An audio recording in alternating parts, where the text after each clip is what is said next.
Muy buenas a todos, chicos, chicas e hijos del celuloide. Bienvenidos al Rincón de Javichi, nuestro rincón para hablar de cine y series de una forma tranquila y sosegada. Y bienvenidos a la sección Aquellos maravillosos 80. Una sección que hace un montonazo de tiempo que no tocamos y que he decidido rescatar para traeros una película más, ¿de acuerdo? La película de la que vamos a hablar hoy es una película que yo creo que a todos nos va a traer un montonazo de nostalgia. Es una película, ya os lo digo, de animación de Walt Disney y que para mi gusto es una de esas grandes joyas que se tiene que rescatar, ¿de acuerdo? Sí es cierto, antes de ponernos en vela con ello, de que analizándolo un poquito tiene sus fallitos. Ahora hablaremos de todo ello, ¿de acuerdo? Y que no es ni más ni menos que el Caldero Negro, que es como se llama en inglés. Aquí se llamó Taron y el Caldero Mágico, o como en Latinoamérica se llama El Caldero Mágico, simplemente, ¿de acuerdo? Ya sabéis, es una película de 1985, de 80 minutitos, 1 hora y 20 minutos, 22 minutos, calculad una cosita así, ¿de acuerdo? Se ve muy fácilmente y la verdad que para pasar una tarde entretiene, que da gusto la película. Ficha técnica de la película, tenemos a Ted Berman, ¿de acuerdo? Que había hecho Los Rescatadores, había hecho La Bruja Novata, y tenemos a Richard Rich. Esa película tiene dos directores como gran parte de las películas de Walt Disney en aquella época, ¿de acuerdo? Pero Richard Rich también había hecho otras películas, también de animación, como por ejemplo en los 90 la saga de La Princesa Cisne. Yo creo que aquí se nota un poquitín la mano, ¿de acuerdo? Hablaremos un poquitín de ello, porque también ha hecho El Rey Yo, que tampoco es de Walt Disney, y también es animación, pero esta vez es bajo otro sello. Y eso sí, en Disney había hecho Tozi Toby, ¿de acuerdo? El guión es de Larry Clemons, que había puesto el guión a Los Aristógatos, había puesto el guión a Robin Hood, y de Ken Anderson, que le había puesto, entre otras, el guión al Libro de la Selva. Así que, como veis, todo va siendo muy clásico, ¿de acuerdo? Hay que decir del guión que adapta las novelas de las crónicas de Príadin, ¿de acuerdo? Del escritor Lloyd Alexander. Son 5 novelas y Walt Disney, aquí el productor que se encargó de ello, decidió coger solamente adaptar libremente, por así decirlo, solamente 2 de las novelas, y yo creo que fue una decisión un pelín arriesgada el querer recortar tantísimo. En cuanto a su reparto de voces, sí es cierto que tiene varias, porque tiene varios personajes y tal, pero a destacar, el reparto de voces, yo he querido rescatar básicamente 2. La primera es Nigel Hector, ¿de acuerdo? Que ya sabéis que hizo La locura del rey Jorge allá en los 90, por la cual el actor se llevó el Oscar, y que en esta ocasión le pone la voz al personaje de Fausto Flema. Es el músico que acompaña a Taron durante buena parte de la aventura, junto con el personaje de Elena, ¿de acuerdo?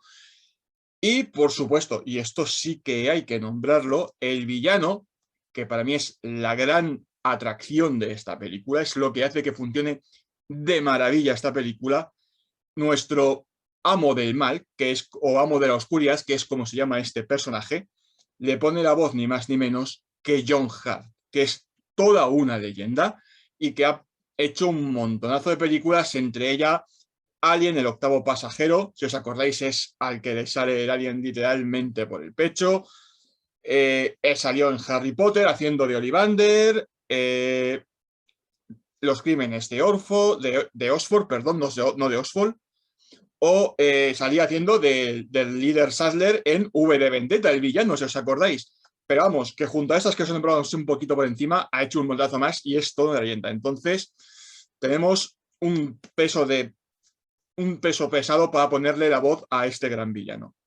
La BSO, la banda sonora original, como lo queráis decir, es de Elmer Bernstein, que había puesto música a Los Cazafantasmas y a Los 10 Mandamientos, ni más ni menos. Y yo creo que en ciertos momentos se nota. se nota muchísimo que tenemos a un músico también de calidad. En banda sonora también habría que hacer un pequeño inciso.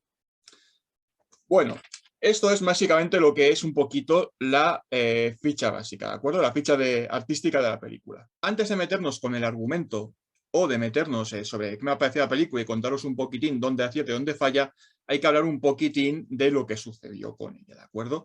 Porque ya sabéis que esta película, Taron y el Caldero Mágico, pertenece a la llamada Edad Oscura de Disney. ¿Qué es esto de la Edad Oscura? Vale. Pues la Edad Oscura no es ni más ni menos que una cierta cantidad de películas que estaban entre los años 1967 y 1988 que no llegaban al objetivo económico que se planteaban en aquellos años, ¿de acuerdo? Hay que decir que a Taron y el Caldero Mágico no le fue especialmente bien, había costado 44 millones y solo consiguió 22 millones, es decir, la mitad.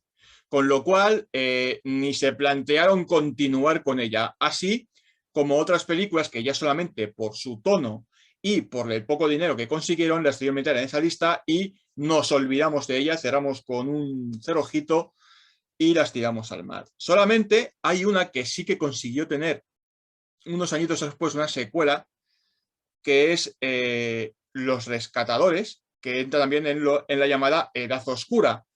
Y muchísimo más tarde, otra de ellas, que es El Libro de la Selva, ¿de acuerdo? Ya os hablo ya de finales de los 90, consiguió tener una película, pero una secuela película, pero ya de cara directamente a VHS, es decir, de cines Nanai.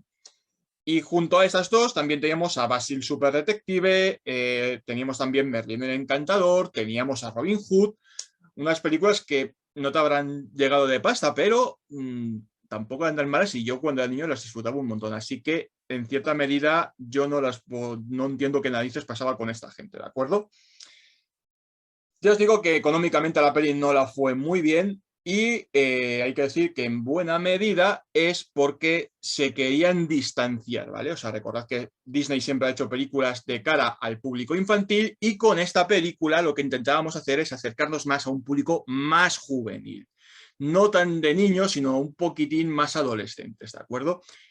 Y creo que si habéis visto esta película o os echáis un vistazo, lo entenderéis a las mil maravillas, ¿de acuerdo? ¿Por qué? Pues porque al ser adaptación de una saga de novelas de aventuras, recordad que estamos en un mundo mágico en la que tenemos muertos vivientes, tenemos dragones, hay hadas, hay una lista de seres que hace que eso sea una novela de aventuras y tenemos, por supuesto, un héroe que es nuestro protagonista, que es Taron, tenemos a una princesa que, aquí hago yo un inciso, me recuerda muchísimo a la princesa Cisne, ¿de acuerdo? Si habéis visto la princesa Cisne y me habéis escuchado antes lo que os estaba contando, uno de sus creadores es el que puso esa saga y cuando estás viendo el personaje de Elena, ¿de acuerdo? No hace falta ser muy listo para darse cuenta de que copiado un poquito las formas. Eso sí, con un pequeño secreto, y es que a Disney no le gustaban mucho los aspectos que tenían los personajes de la novela o cómo eran descritos en la novela y lo que se propuso en un principio. Hicieron varios cambios. El personaje de Elena tenía que ser una mujer guerrera de armas tomar, pelirroja, y nos la convirtieron en una princesita Disney clavada en ciertos sentidos a la princesa Aurora de la Bella Durmiente. Con el personaje cómico o unos personajes cómicos de la película tenía que ser una mezcla entre un zorro y un hurón, ¿de acuerdo? Y básicamente nos le convirtieron en un perro. Con lo cual, gran parte de ese encanto, esa madurez que tenía, se perdió un poquitín por el camino, ¿de acuerdo? Hay que decir que además la película tuvo un montonazo de cortes. Hablamos de una película que podía haber durado fácilmente 2 horas 15 y que al final se nos queda en 1 horita y media corta, ¿de acuerdo? Con lo cual, como ya podéis ver, cortaron entre 15 y 20 minutos de película. Esto no es que me lo invento yo porque sí, no, o sea, si lo buscáis lo encontráis. Hablo de secuencias como de que, por ejemplo, el villano, el amo del mal, en una de las escenas degolla a uno de los secuaces y vierte la sangre en el caldero mágico para hacer el hechizo.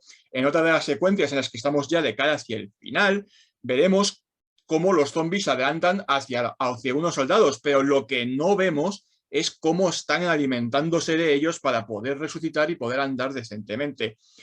O incluso en ciertos momentos en los que Taron coge la espada mágica, que le vamos a ver durante buena parte del metraje con ella, va a matar y decapitar o cercenar a varios personajes. Con lo cual, esto al productor de Disney no le gustó nada de nada y dijo, corta, para aquí y mete tijera porque tenemos que aligerar esto un montón, que esto no es para el público que queremos, igual se nos van de la sala.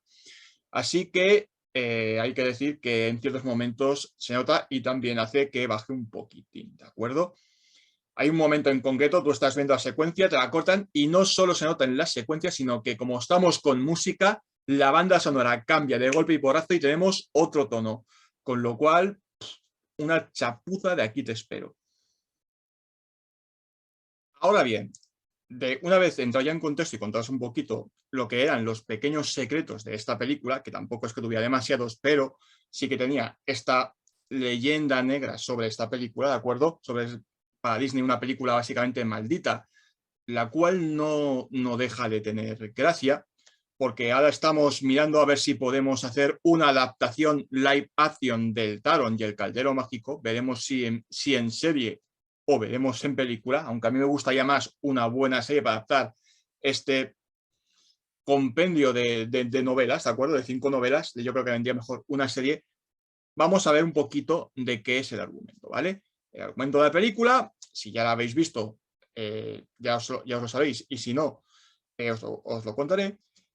Nos sitúa en una tierra mágica llamada Priardin, ¿de acuerdo? En la cual nos van a contar que una vez existió un rey malvado, la cual se unieron básicamente todos los reinos para hacerle frente y que su alma fue atrapada en un caldero mágico donde se quedará su alma atrapada para siempre. Una vez pasado el tiempo, conoceremos a nuestro héroe, a Taron.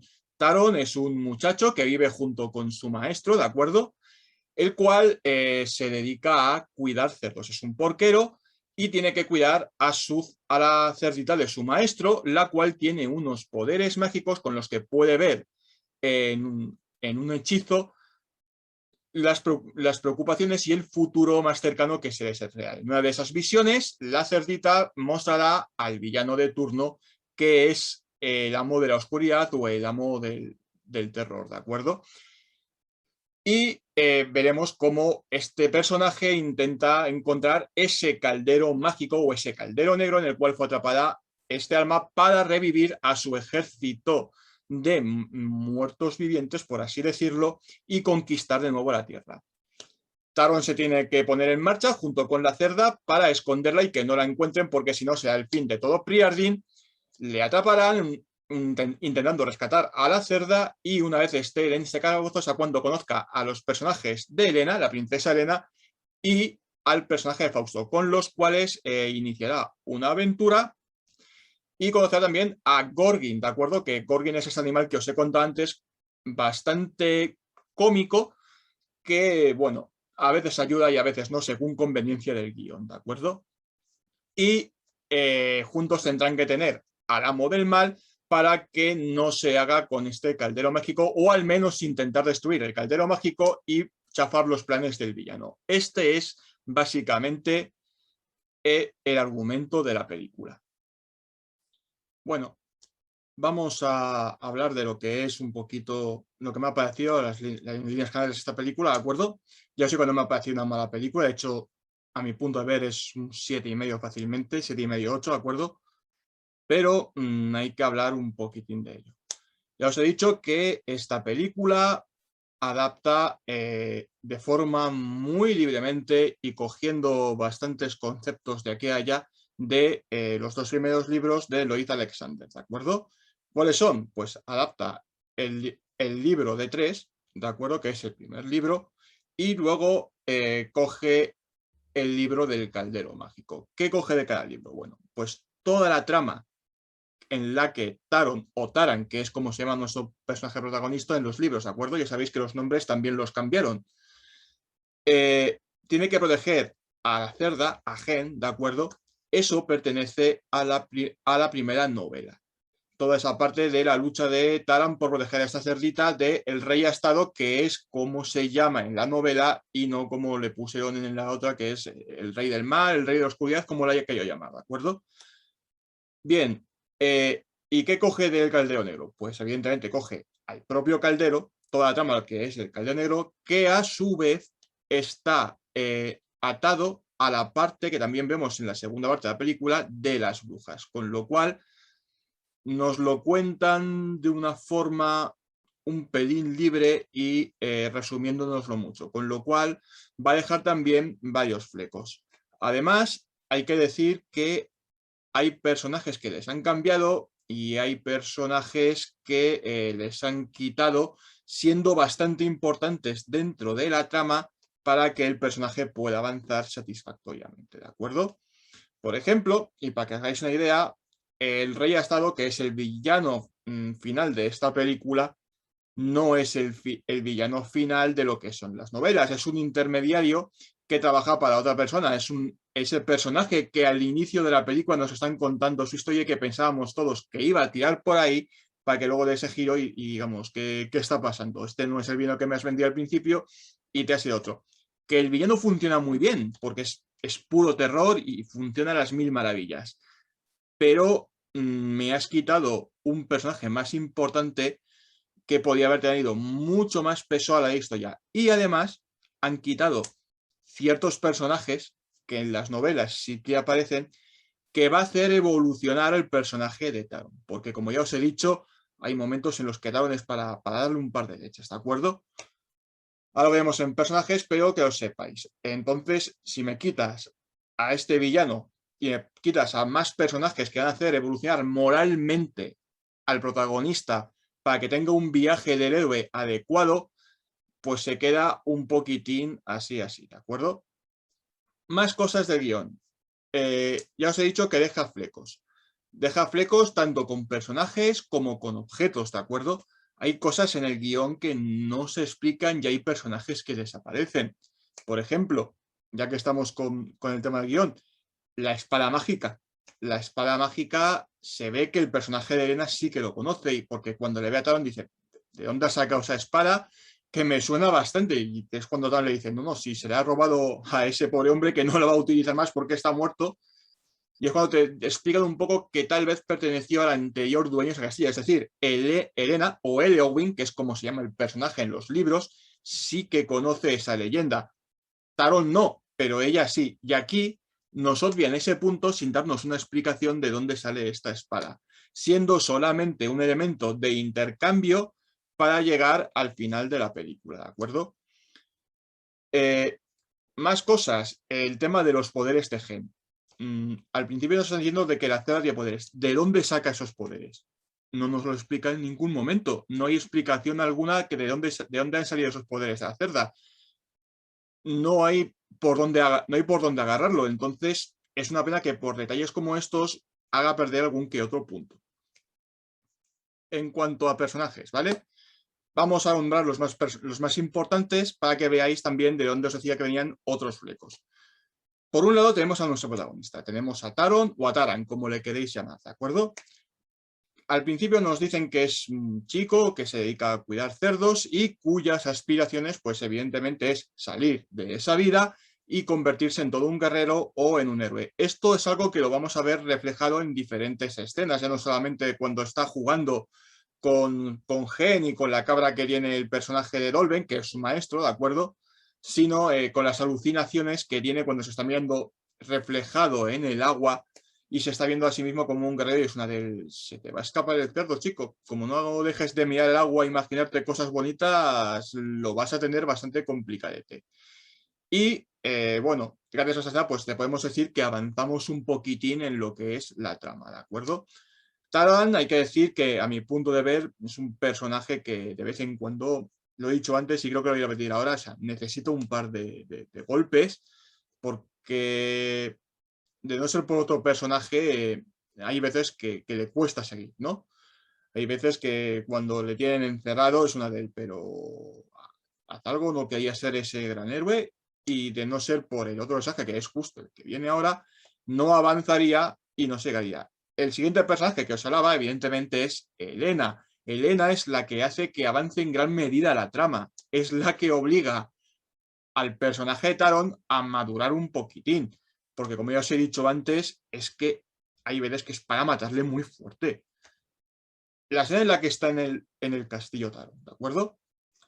Si te han raptado, intenta buscar unas salidas. Intenta al menos trepar por donde tienes la luz, que es que se ve perfectamente.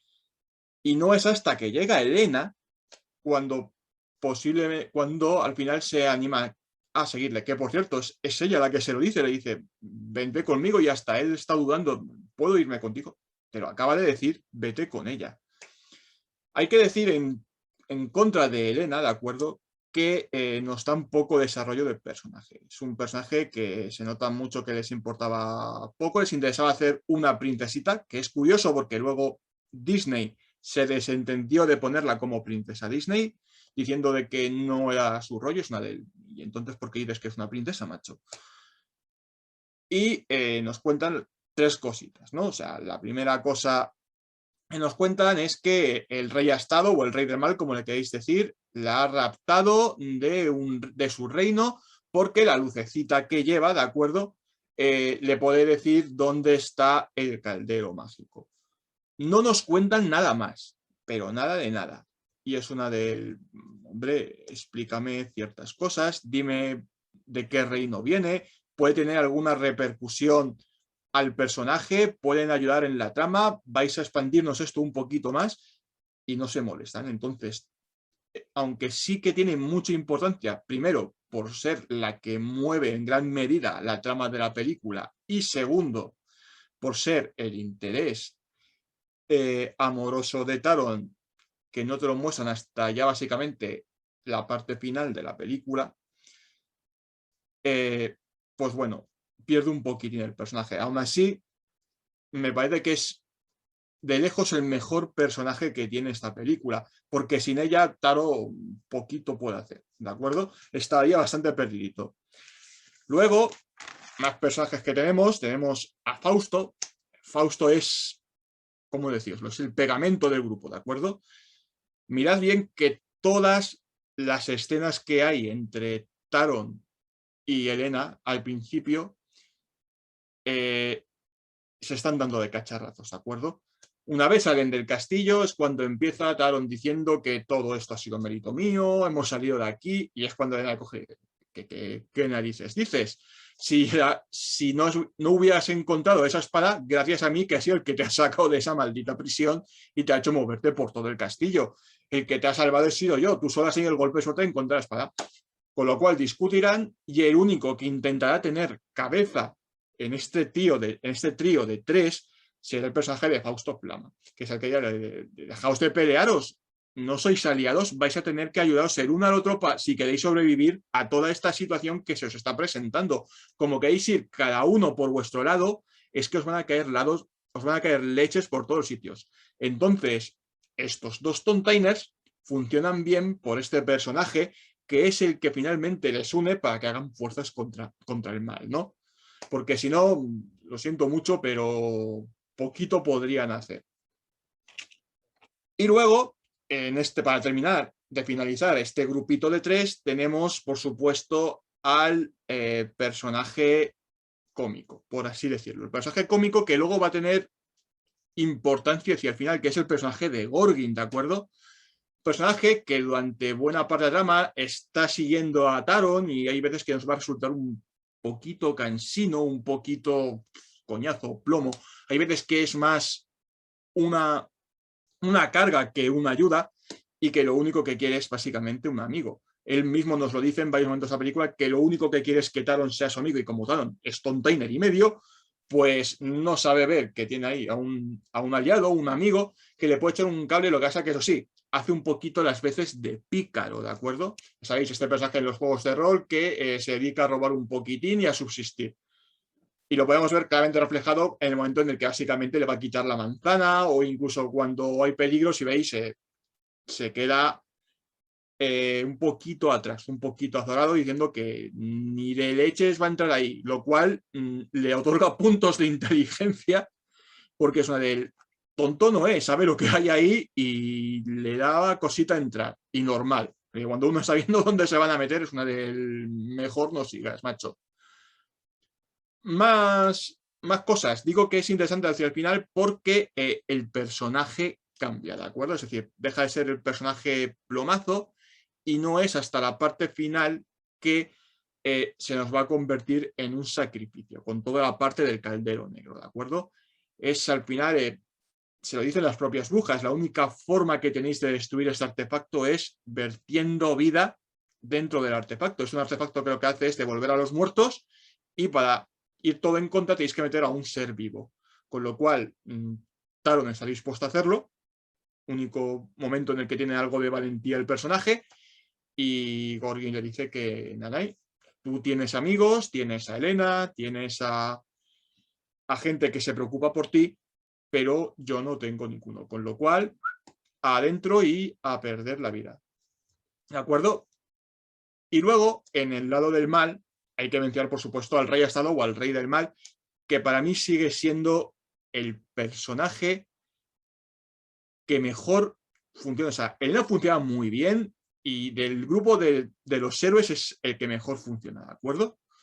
Luego cada cual tendrá sus cosas, pero en el grupo en general de la película, el que funciona de verdad es el personaje del villano, este Rey Estado, que saben jugar perfectamente con él al terror, cada vez que sale es espeluznante el personaje, y que algunos me podréis decir que, bueno, que es un personaje muy random, es un villano muy random que solamente quiere conseguir su ejército de muertos para intentar conquistar lo que es el mundo y como ser un villano más, ¿no?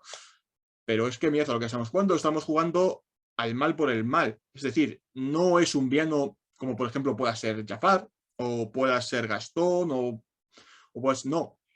No es Maléfica ni tan siquiera, que es uno de los personajes también de uno de los villanos Disney más queridos, no. Es un ser que básicamente cuando nos explican lo que es, si os dais cuenta, nos da la sensación de que es un hechizo de mal o una parte de maldad que hay por el mundo que se ha adherido a este cadáver, por así decirlo, y ha cobrado vida. Entonces, el mal nunca necesita tener un propósito para querer conseguir sus méritos, ¿de acuerdo? Para que me podáis entender. Entonces, por eso para mí este personaje funciona tan sumamente bien. Y por otro lado, en el lado del mal, aunque no sé si decir que es del mal mayor o cómo decirlo, son las brujas, ¿de acuerdo? En la novela, que yo no la he leído, ¿de acuerdo? Pero en la novela me da a entender de que sí que son bastante más cabronas, por así decirlo, bastante más oscuras, más siniestras. Pero aquí hay momentos que Disney mete la mano y es una de todo lo que me podías haber dado con estos personajes, todo lo que me podías haber contado con el tema de que les pueden convertir en ranas, de volver a jugar otra vez al terror con ellas, me lo desdibujas y me haces unos personajes que son más cómicos que otras cosas. Mirad el momento en el que, por ejemplo, una de las tres brujas que aparece, ¿de acuerdo?, quiere coger al personaje de Fausto y casarse con él. Y es una de, pero ¿qué haces? ¿Qué haces? Si es cierto que hay momentos en los que a veces dices, vale, son más listas que todos ellos. Mira la escena en la que se quieren quedar con la espada y les dicen, pero ¿para qué desasar el caldero si no lo puedo utilizar? Y dice, ahí la gracia, nos vamos a quedar con caldero y con espada y ellos con nada. Entonces, por un lado bien, pero por otro lado, como nos lo están dibujando Disney, con ese toque más cómico, con ese toque más infantil, le hace perder también algo de puntillos, ¿de acuerdo? Y bueno, este ha sido más o menos un repaso a los que son los personajes pues, más importantes de esta trama. Vale, y ahora entramos en el apartado de animación y música, ¿de acuerdo? Antes de que se me olvide, decir un par de curiosidades que entran dentro de este apartado, y es que, uno, por un lado, todo el mundo piensa que La Bella y la Bestia es la película que utilizó por primera vez animación por PC dentro de Disney. No, no es verdad. Es esta. Esta es la primera vez en la que vemos animación por PC dentro de una película de Disney. Lo tenéis reflejado, por ejemplo, en el humo que sale del caldero mágico cuando el rey Estado ya se ha hecho con él y está haciendo el hechizo para despertar a los muertos, ¿de acuerdo? Y sobre todo tenéis en algo que se ve a simple vista, que es la luz que sigue al personaje de Elena. Esa bolita de luz energética que la sigue a todos los sitios está generada por PC y se nota bastante, ¿de acuerdo?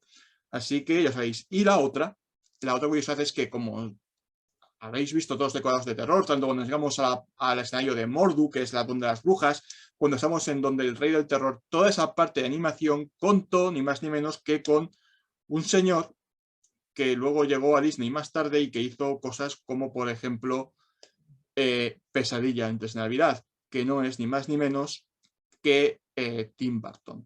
Recordad que Tim Burton había hecho Frankenweenie, el corto de animación, Disney lo vio y dijo, a la saca con él, vamos a quedárnoslo.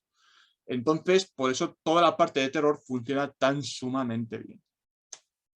Una vez dicho esto, vamos a decir, por supuesto, que animación y música, para mi punto de vista, van muy de la mano de esta película. ¿Por qué? Pues, si os dais cuenta, para empezar tenemos 4 escenarios, ¿de acuerdo? Tenemos el bosque, que es básicamente donde empezamos un poquito la película y lo que nos va a dar un poco de tregua entre escenas y escenas de acción, ¿de acuerdo? Luego tenemos el castillo del rey Astado, tenemos el reino de las hadas y tenemos Mordu, que es la zona de las brujas, ¿de acuerdo? Entonces, igual que tenemos 4 escenarios, por un lado tenemos la partitura hecha en 4 trozos, ¿de acuerdo? Y tenemos también 4 diferentes tonalidades. Y estas cosas, estas partituras, estos colores, estas zonas dibujadas, ¿de acuerdo? Se van a ir mezclando para formar un poco la historia. Vamos a ver. Si os dais cuenta, cuando estamos sobre todo en la parte del castillo del rey brujo, los colores que más hay son el rojo, el verde, la oscuridad, la sombra, ¿no? Si os dais cuenta, el rey Astado, el rey del mal, va siempre vestido de rojo. El verde es básicamente el tono de lo sobrenatural, el color, incluso que este propio rey Astado va a soltar una vez se lo maten con el caldero mágico, y que lo vamos a ver mediante el hechizo cuando esté realizando pues ese conjuro para despertar a los muertos, ¿no?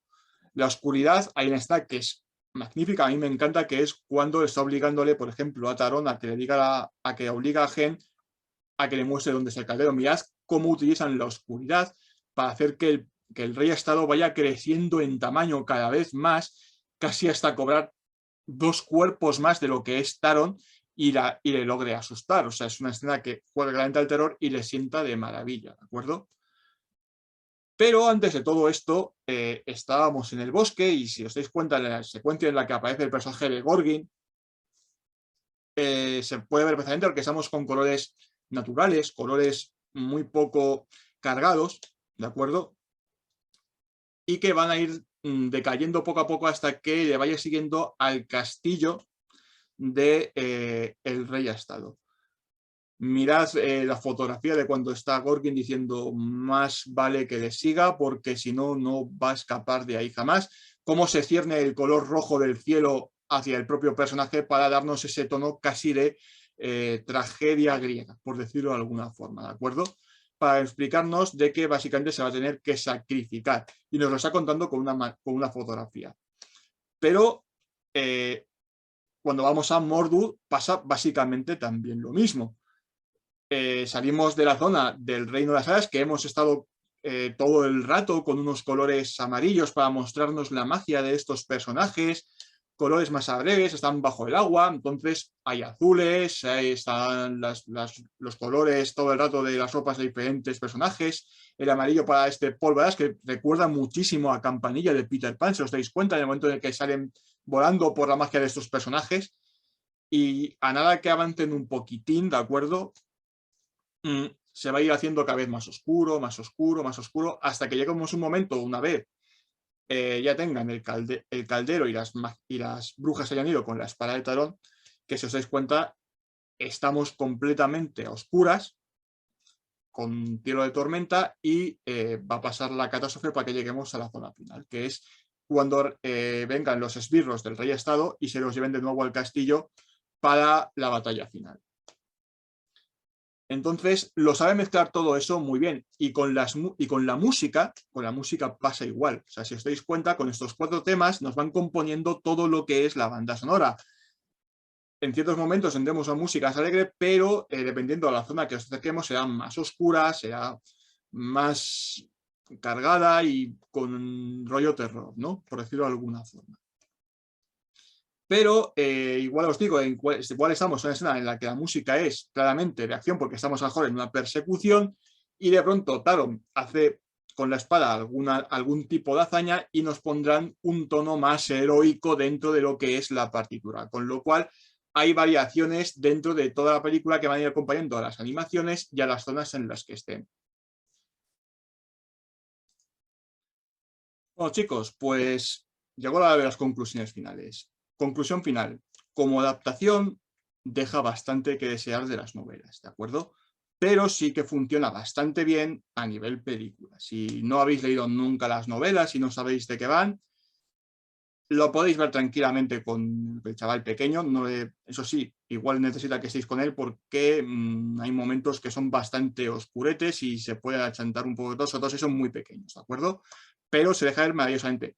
Ya os advierto de primeras, ya que no lo ponía antes en la zona de música, ¿de acuerdo?